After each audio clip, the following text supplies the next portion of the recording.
So, what does the book tell you, or how does the book work? Actually, there are sort of three braids to this narrative. There are the ideas themselves, things like the experience curve, the growth share matrix, the five forces, time-based competition, the value chain. There are the organizations. There are real-life companies that were trying to put these ideas to work. There are talk about business schools. They were organizations that had a role in this. And then finally there is a lot of talk about management consulting firms. Principally about the three firms that I think most people would identify as strategy firms. That is the Boston Consulting Group, Bain & Company, and McKinsey, of course. Now, the third braid of the narrative is about people. The lords of strategy. Though the lords of strategy are many, they exist today, and new ones are growing up all the time. And the people, one of the arguments of the book too, is that the people who make strategy within a corporation are increasingly lordly and have been by virtue of the origination of strategy. I say there that if you really want to know who's in charge in a company, all you need to do is go in and ask, well, who is it here that makes strategy for your organization? And that will tell you who the real lords and ladies are in this endeavor.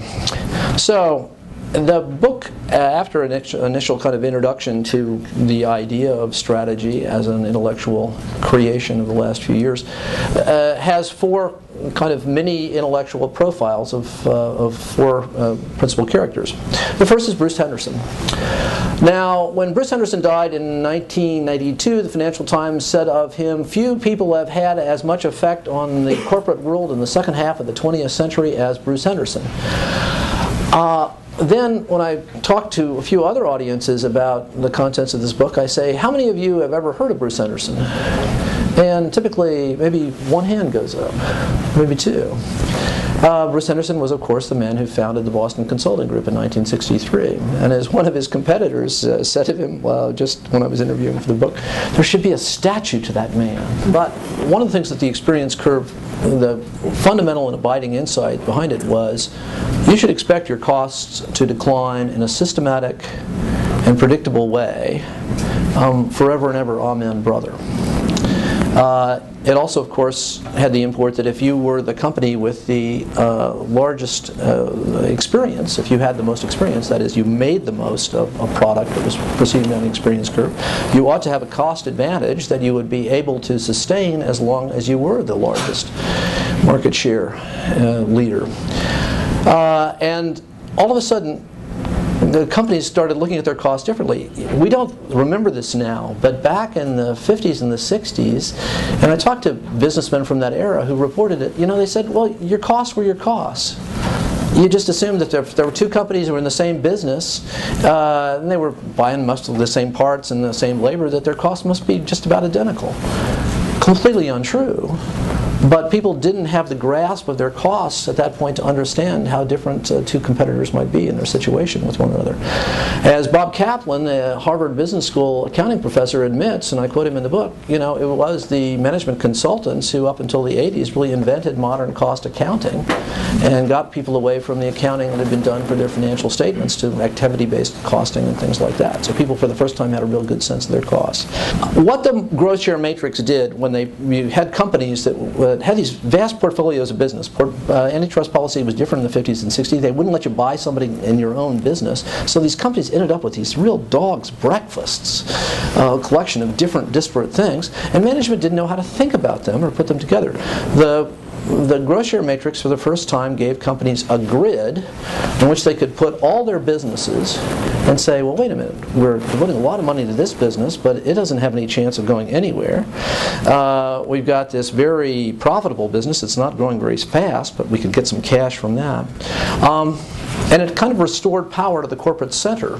Bill Bain Why did he go off and found his own firm? Some people say, oh, he wanted to take over BCG, Bruce wouldn't let him, but the way he tells the story is he really wanted to do a different model of consulting. He took strategy really, really seriously. He believed that if you could figure out a strategy for a company, it should make it better than anybody else in the industry. And these were secrets that were highly valuable, a magic elixir that you would not want to give to any of your competitors by publishing these ideas. So he wanted to do long-term strategies that would be with only one company in the industry or one company in the competitive set. And he went off and founded a firm with that model of consulting. It took them a little while to find and perfect the model, but they got it pretty soon. And Bain & Company, I argue, became the best practitioner in the world of what I call greater Taylorism. You all know Frederick Taylor, who's there with his stopwatch, seeing how many the things a pig iron a worker could load. Sharp-penciled analysis of one worker. Bill Bain made it sharp-penciled analysis of everything that a company did. There's a story in the book about how they did competitor analysis for Bausch & Lomb, one of their clients, and they were trying to figure out what Cooper Vision's plant in England, what their real costs were. Nobody would get into the plant, so they got a tape from the BBC of the Queen Mother touring the Cooper Vision plant. They ran it in slow motion, and they figured out the names of all the pieces of machinery in it. They went to the manufacturers of those machines. They asked, how much does this machine cost? What's its throughput? And by that kind of brilliantly imaginative reverse engineering, figured out exactly what Cooper Vision's costs really were. They did the same thing for all the customers. They found that there were 3 different kinds of principal customers for the contact lenses: ophthalmologists, opticians, optometrists, different analysis for them. Greater Taylorism in action. And it was really Fred Gluck who turned McKinsey into a strategy firm, or he led the charge, ably assisted by people like Bill Natasoni. In the history of strategy, it's tough to identify the critical ideas that McKinsey developed. In part, that was deliberate because they wanted to let 1,000 flowers bloom. But what you can say is that just having the imprimatur of McKinsey on strategy, having McKinsey saying strategy is important and you got to do it, was really important too. Michael Porter, NCAA champion golfer, Princeton, aeronautical engineer, looks like a guy from an Aero shirt collar ad, handsome as can be, goes to Harvard, first in his class, but only after Chris Christensen encourages him to speak up. Decides he doesn't want to go for a DBA, he'll go across the river, get a PhD in economics, does a fantastic job. The economics department over there loves him, he gets his dissertation, wins their prize. He studies industrial organization economics. That's the study of industries and why do certain industries have more barriers to entry and other factors that affect competition, and basically why do some industries have profits and others don't. Michael comes back, takes the IO perspective across the river, and says he's going to turn it on its head and use that kind of analysis to figure out how companies can be profitable within industries.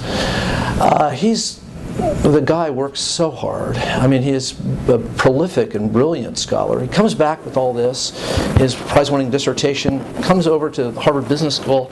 They look at his work, and they say, their version of strategy up until then was kind of the business policy, Chris Christensen. Every company is unique. We can't have one template for many companies. No. We've got to be general. So when Michael comes up for promotion from assistant professor to associate professor in the business policy area, every single one of the business policy faculty members except one vote against him. His career was rescued by John MacArthur, who wasn't yet the dean of Harvard Business School. He said, let's table this decision for a while. Sends him off to teach at PMD. Pretty soon he's written Competitive Strategy, published in 1980, which is now in its 60th or 61st printing. The first really major academic book about strategy. And he also has developed this killer course on strategy and competitiveness, which he brings back to the MBA program, and people just flock to come and take. And so by the time he's up for his next promotion, he was, as he described it to me, bulletproof. And he was. And he went on to become the most famous business school professor, I think, in history.